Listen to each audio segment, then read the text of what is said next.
Nous voulons poursuivre ce matin notre étude sur le Saint-Esprit. Et nous allons lire ensemble dans l'Évangile de Jean, au chapitre 3, les versets 3 à 8. Jésus répondit à Nicodème: en vérité, je te le dis, si un homme ne naît de nouveau, il ne peut voir le royaume de Dieu. Nicodème lui dit: comment un homme peut-il naître quand il est vieux? Peut-il rentrer dans le sein de sa mère et naître? Jésus répondit: en vérité, je te le dis, si un homme ne naît d'eau et d'esprit, il ne peut entrer dans le royaume de Dieu. Ce qui est né de la chair est chair, et ce qui est né de l'esprit est esprit. Ne t'étonne pas que je t'ai dit, il faut que vous naissiez de nouveau. Le vent souffle où il veut, et tu en entends le bruit, mais tu ne sais d'où il vient ni où il va. Il en est ainsi de tout homme qui est né de l'esprit. Dans ce texte, Jésus emploie plusieurs reprises l'expression « né de l'esprit » et l'oppose à une autre expression « né de la chair ». La nouvelle naissance dont nous avons parlé la dernière fois provoque donc un changement radical dans l'homme qui en fait l'expérience. La nouvelle naissance crée une nouvelle nature. C'est le début d'une nouvelle nature en l'homme. Quelle est cette nature? Elle est tout d'abord l'œuvre de Dieu. Jésus dit au chapitre 3 de Jean, verset 3, « Si un homme ne naît de nouveau », et l'expression, le mot grec qui est traduit ici par « né de nouveau », peut aussi être traduit par « né d'en haut ». C'est le même mot grec qui peut être traduit des deux manières.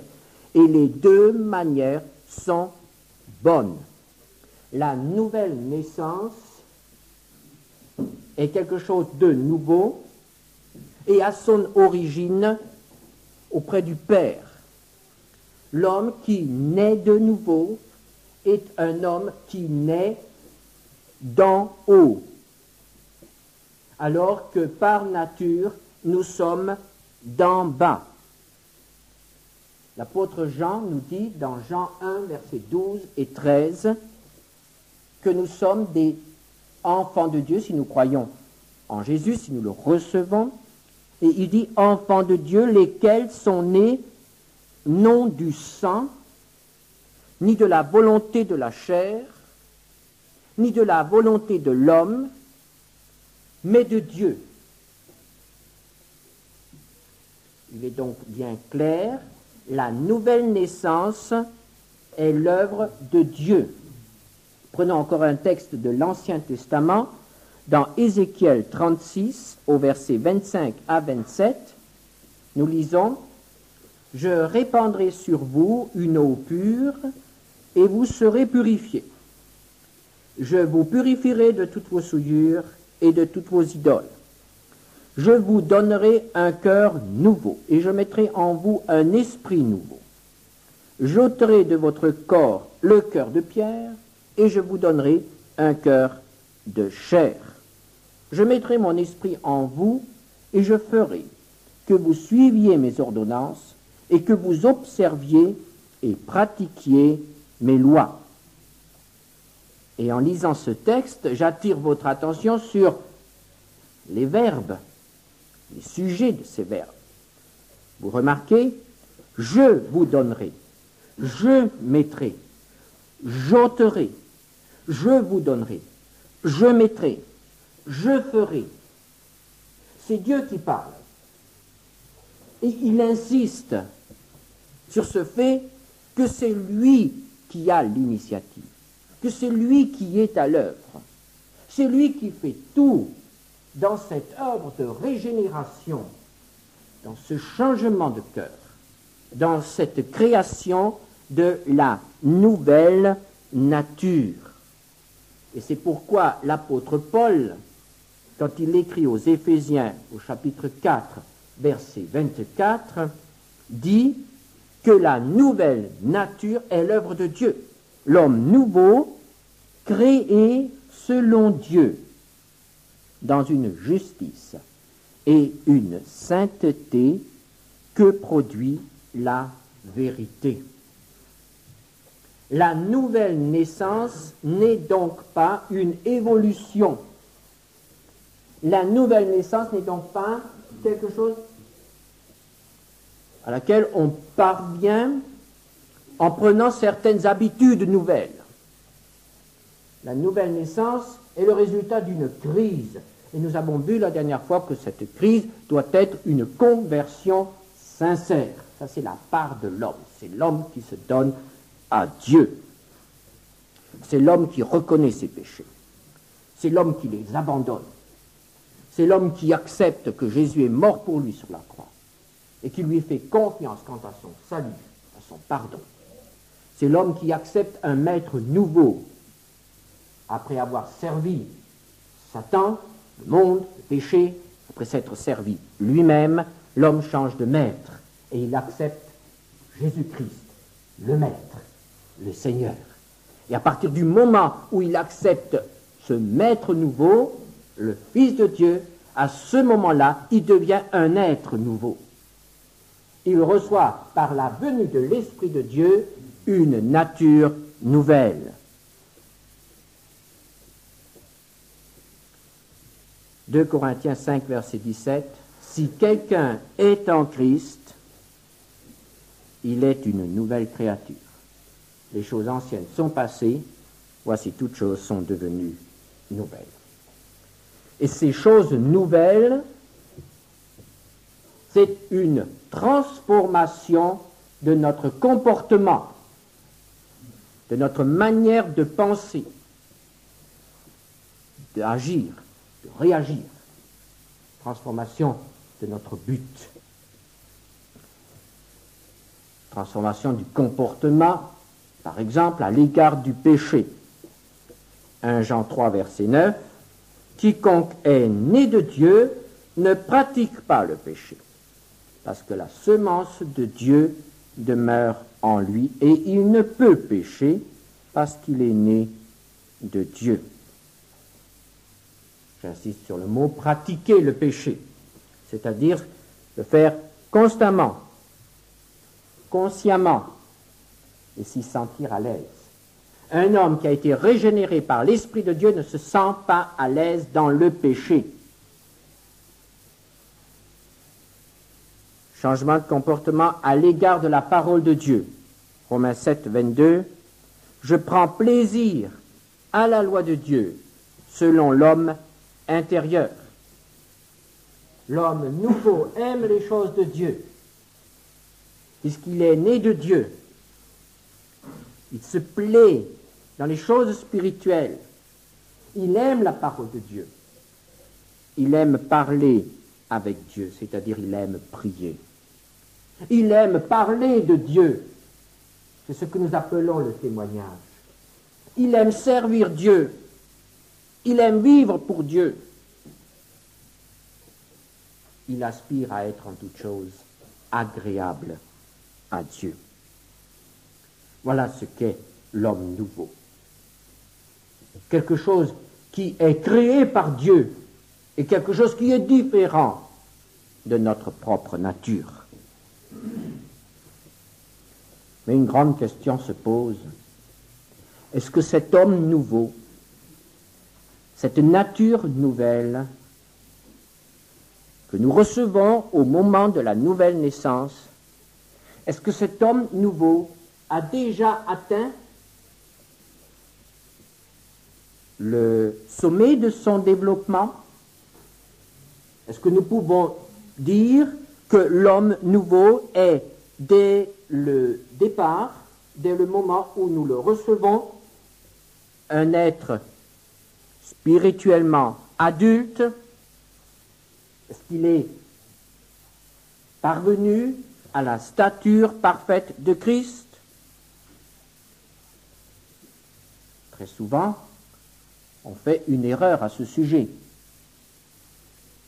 Et on pense que quelqu'un qui vient de se donner à Christ doit déjà avoir un comportement qui correspond à ce que nous pouvons observer chez quelqu'un qui appartient au Seigneur depuis 50 ans. Alors on est souvent très très exigeant envers les jeunes convertis, vers ces jeunes qui ne font que débuter. Et on leur dit, le Saint-Esprit que tu as reçu, c'est le même que celui que j'ai reçu. Donc tu dois vivre comme moi.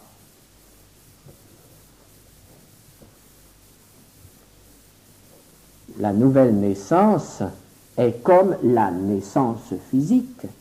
Elle n'est qu'un début. Et si on peut dire que le petit enfant qui vient de naître est déjà un homme ou une femme, et si on peut dire que cet enfant porte en lui tout ce qui, dans 20 ans, dans 30 ans, fera de lui un homme, une femme, adulte, on doit bien quand même faire très attention de ne pas traiter cet enfant comme un adulte. Il faut qu'il y ait une croissance, il faut laisser du temps. Et dans le domaine spirituel, nous les anciens, nous sommes souvent trop exigeants, surtout trop impatients, et je dirais oublieux de nos débuts, oublieux de nos difficultés du début, de nos premiers pas. L'homme nouveau n'est pas encore adulte. Il a besoin de grandir. Une croissance est absolument indispensable. Et l'apôtre Pierre nous dit dans sa première épître au chapitre 2, verset 2, « Désirez comme des enfants nouveau-nés le lait spirituel et pur, afin que par lui vous croissiez pour le salut. » Il y a donc une nourriture pour celui qui vient de naître à la vie spirituelle. Nous savons qu'il y a une nourriture pour ceux qui appartiennent au Seigneur depuis plus longtemps. Et au départ, il y a le lait. Et ce lait doit nous aider à grandir. Et cette croissance est une croissance en accord avec la volonté de l'homme. 2 Pierre 1, versets 5 à 8. Dans ce texte, l'apôtre Pierre exhorte les destinataires de l'épître à faire des efforts. Et il dit, versets 5 à 8, « À cause de cela même, faites tous vos efforts pour joindre à votre foi la vertu, à la vertu la science, à la science la tempérance, à la tempérance la patience, à la patience la piété, à la piété l'amour fraternel, à l'amour fraternel la charité, car si ces choses sont en vous, et y sont avec abondance, elles ne vous laisseront point oisifs, ni stériles pour la connaissance de notre Seigneur Jésus-Christ. Faites tous vos efforts. On oublie trop souvent cela, qu'il y a des progrès à faire et que nous avons quelque chose, nous avons une part dans ces progrès. Quel doit être notre but?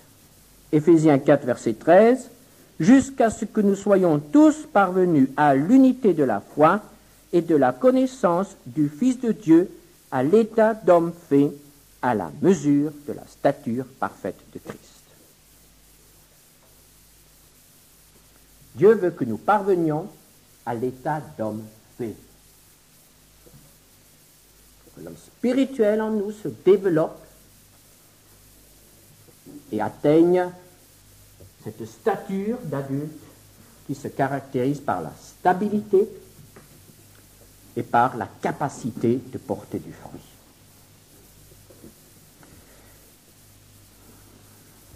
Alors, avec ce critère,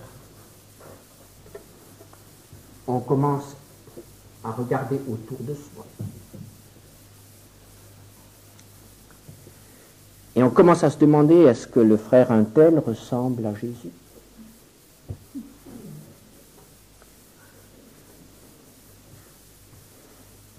Est-ce que mon mari ressemble à Jésus? Est-ce que Jésus aurait fait ce qu'il vient de me faire?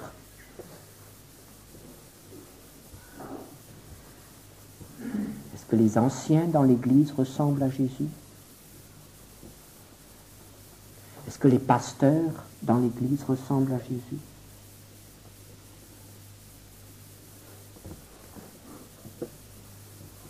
Et si on est honnête, on continue un petit peu. Est-ce que moi, je ressemble à Jésus? Au fond, on devrait commencer par là, n'est-ce pas? Mais c'est tellement plus facile de commencer par le voisin. Mais si on y arrive à soi-même, c'est déjà un résultat. Si on ne s'arrête pas au pasteur.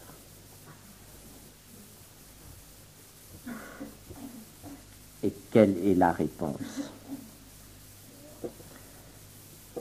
On voit peu de Jésus chez ceux qui nous entourent et on voit peu de Jésus dans notre propre vie. Et ce qu'on voit, c'est le caractère du frère un tel, c'est le comportement de la sœur un tel, et puis finalement c'est le vieil homme du pasteur. Et quand nous nous regardons nous-mêmes, nous réalisons qu'il y a dans notre vie des tas de choses qui n'ont pas du tout disparu depuis notre conversion. Parce que nous nous souvenons de ce que nous étions avant notre conversion et certains traits de caractère, eh bien nous les retrouvons encore aujourd'hui.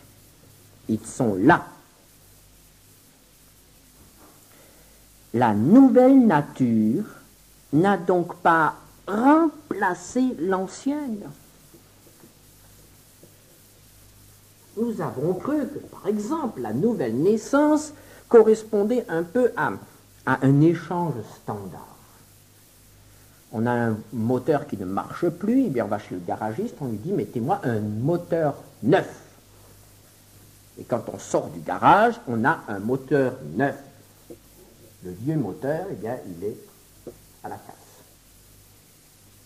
La conversion, la nouvelle naissance, ce n'est pas ça. La conversion, ce n'est pas, enfin, disons la nouvelle naissance, ce n'est pas un échange standard. Dieu ne prend pas notre vieille nature et l'enlève pour nous donner une nature nouvelle. La nouvelle naissance, qu'est-ce que c'est? C'est le don d'une nouvelle nature à côté de l'ancienne nature. C'est ce qui nous fait à tous beaucoup de difficultés. Tous nos problèmes viennent de là.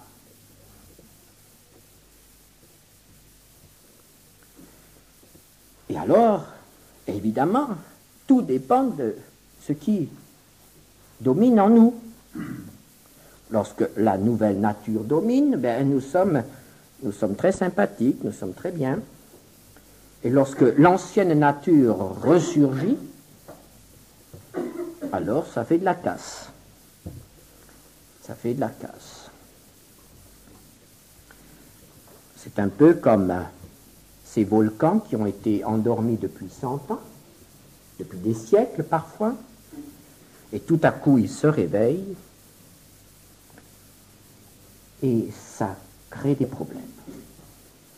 Notre ancienne nature est toujours prête à se réveiller comme un volcan.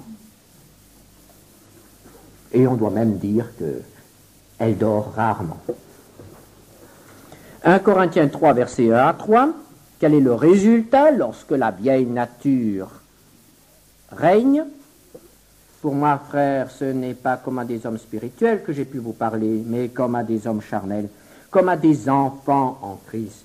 Je vous ai donné du lait, non de la nourriture solide, car vous ne pouviez pas la supporter, et vous ne le pouvez pas même à présent, parce que vous êtes encore charnels. En effet, puisqu'il y a parmi vous de la jalousie et des disputes, n'êtes-vous pas charnels, et ne marchez-vous pas selon l'homme? Et lorsqu'on lit l'épître aux Corinthiens, lorsqu'on lit les autres épîtres, on s'aperçoit bien qu'il y avait là des problèmes dans les églises. Ils avaient reçu la nature nouvelle, mais la vieille était encore là. elle se manifestait encore. Et ça provoquait des crises. Et il y avait des grincements dans l'Église. Et l'apôtre Paul, quand il parle de lui-même, dans Romains 7, il dit au verset 18, « Ce qui est bon, je le sais, n'habite pas en moi, c'est-à-dire dans ma chair. J'ai la volonté, mais non le pouvoir de faire le bien. » Il faut bien reconnaître que cette vieille nature est là. Elle est collée à nous et elle n'attend qu'une occasion pour se manifester. Ou parfois, elle sait terriblement bien se déguiser. Il y a parfois des chrétiens, ça peut arriver, des chrétiens qui sont toujours prêts à reconnaître qu'ils sont des misérables. Des chrétiens qui sont toujours prêts à dire qu'ils ne servent pas bien le Seigneur. Et qui s'humilient.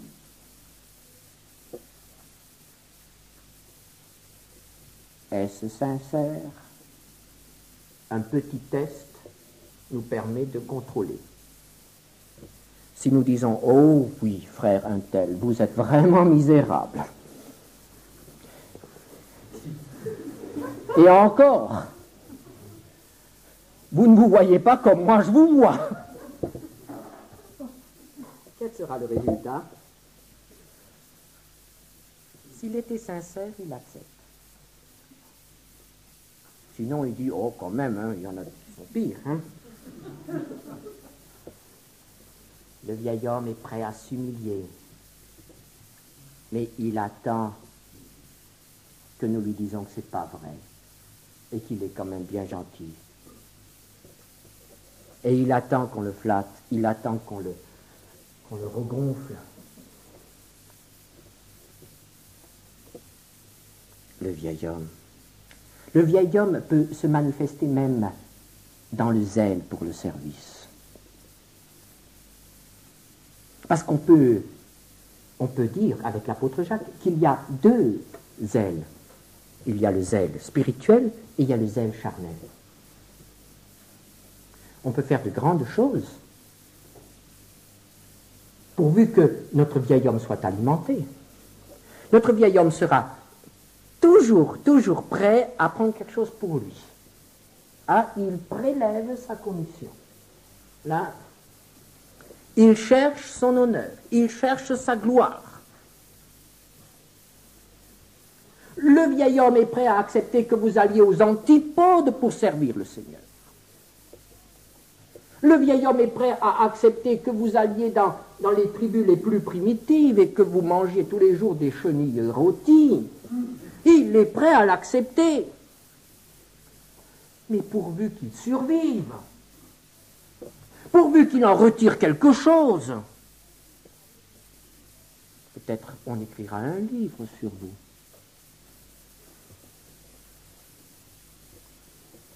Chers frères et sœurs, le vieil homme, cette nature en nous, mais qu'est-ce que c'est? C'est cette tendance à vouloir toujours tout attirer à soi, à se prendre vraiment comme le centre de l'univers. L'apôtre Paul l'exprime simplement par ces paroles, par ce mot « moi ». Moi. Tout ce qui me concerne, tout ce qui me préoccupe, tout ce qui me touche. Moi. Tant que mon moi est épargné,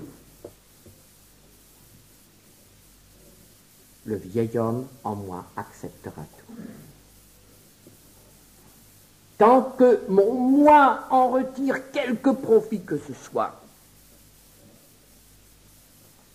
le vieil homme acceptera tout. Le moi, on pourrait dire, c'est l'égoïsme, c'est l'égocentrisme. Le moi, c'est ce quelque chose qui veut toujours survivre en nous. Luther disait, j'ai essayé de noyer mon vieil homme. En vain, il sait nager. Le vieil homme, c'est comme le chat. Vous avez beau le lancer très haut, il retombe toujours sur ses pattes. Est-ce que c'est vrai? Est-ce que nous ne le vérifions pas dans notre vie, cela? On retombe toujours sur ses pattes pour sauver notre moi, notre orgueil. C'est ça la vieille nature. Ne cherchons pas ailleurs. Et malheureusement, cette vieille nature nous reste collée jusqu'à notre dernier souffle. Ça, il n'y a rien à faire. Elle est là. Et c'est pourquoi il y a un terrible conflit dans le chrétien. Il y a un terrible conflit entre ce moi qui attire tout à lui et l'homme nouveau qui veut tout pour Dieu. Ça ne peut pas aller ensemble. Il ne peut pas y avoir de paix ensemble entre ces deux natures en nous. Il ne peut pas y avoir de paix, il ne peut pas y avoir d'accord. C'est à celui des deux qui est le plus fort. Une fois c'est le vieil homme et une fois c'est l'homme nouveau. Et nous sommes déchirés par ces conflits. Romains 7, versets 19 à 24.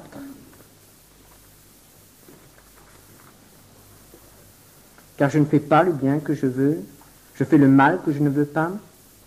Si je fais ce que je ne veux pas, ce n'est plus moi qui le fais, c'est le péché qui habite en moi. Je trouve donc en moi cette loi. Quand je veux faire le bien, le mal est attaché à moi, car je prends plaisir à la loi de Dieu, selon l'homme intérieur.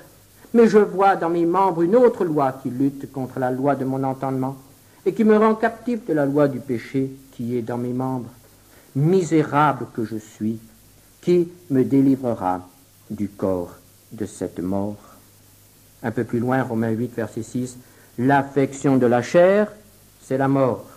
Un peu plus loin, verset 8, ceux qui vivent selon la chair ne sauraient plaire à Dieu. Quel conflit! Nous devons reconnaître, souvent nous sommes déchirés intérieurement entre ce désir d'être agréable à Dieu et ce désir de sauver notre moi à tout prix ou de le ménager.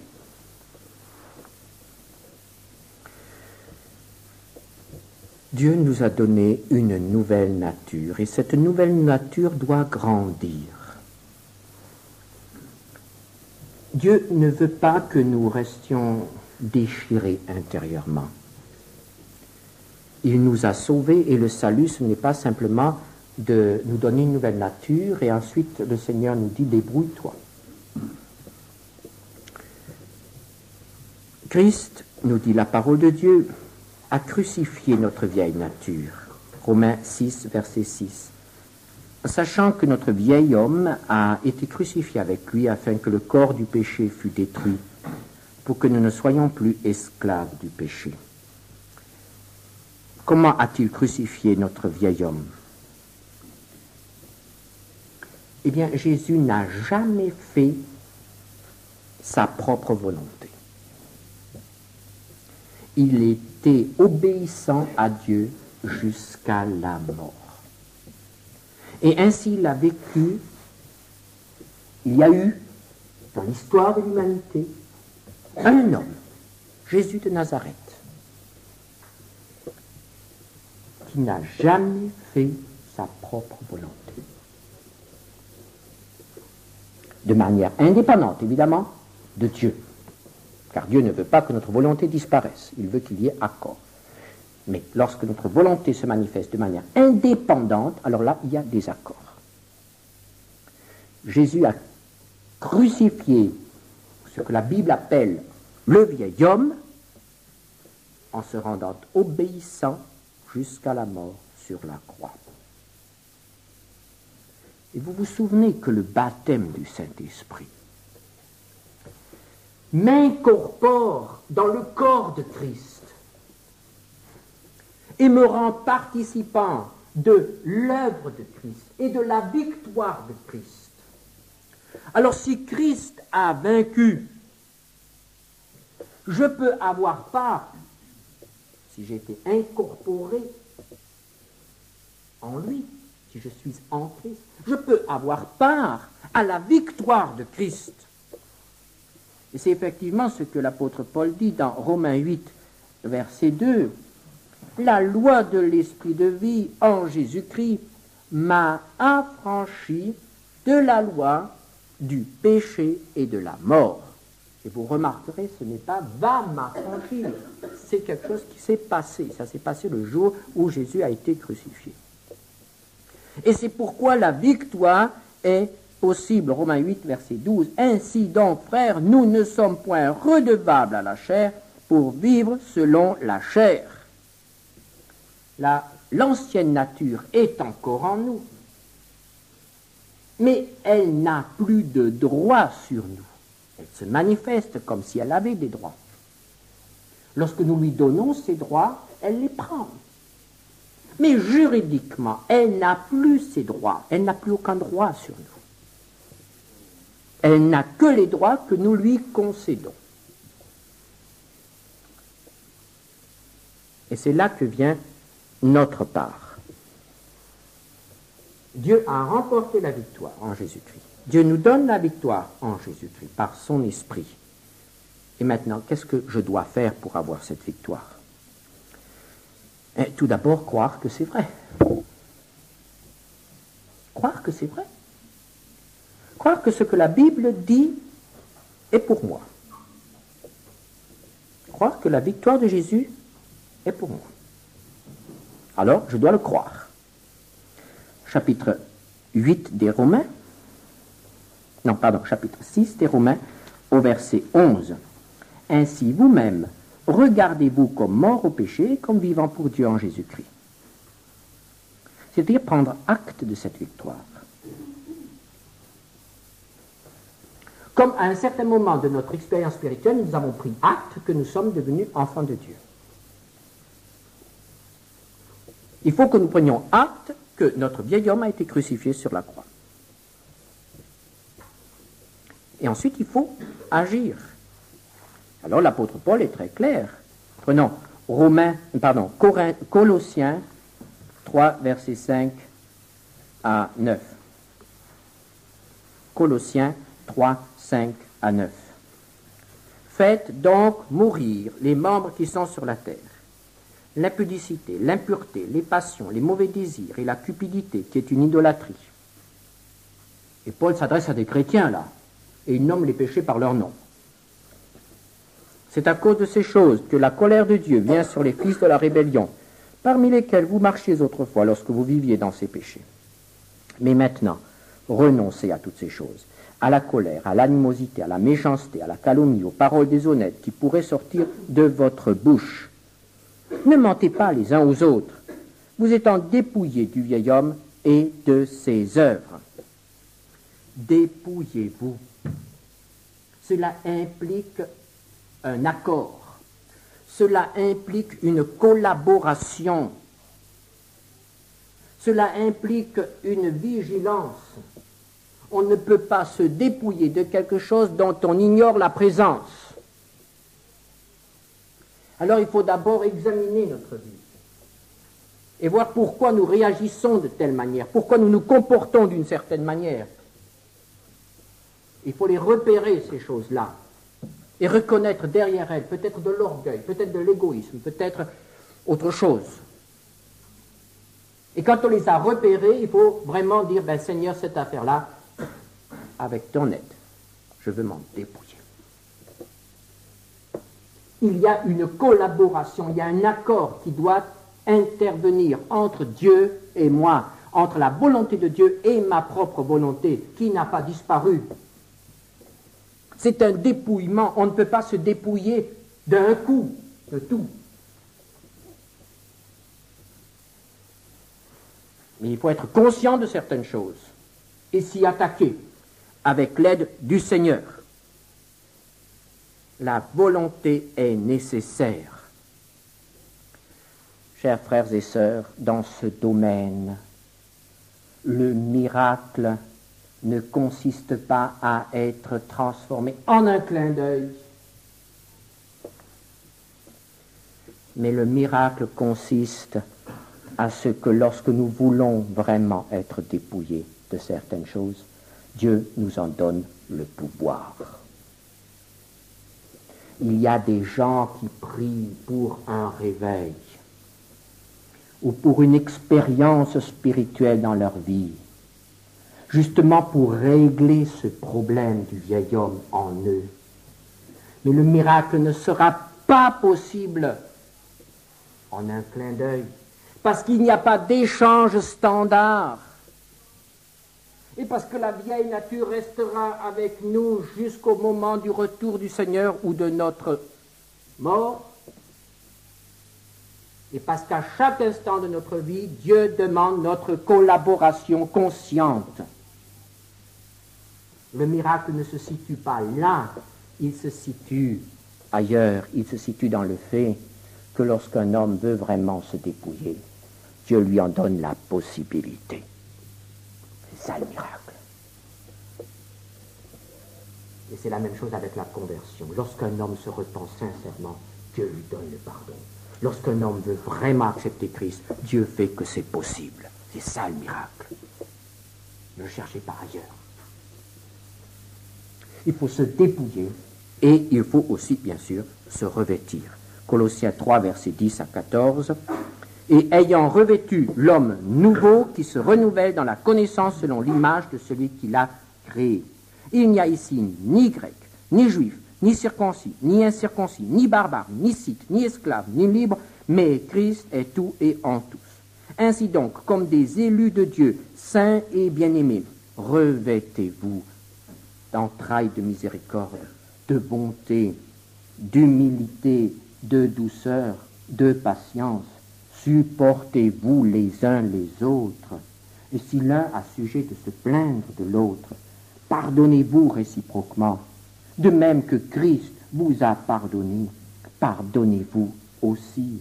Mais par-dessus toutes ces choses, revêtez-vous de la charité qui est le lien de la perfection.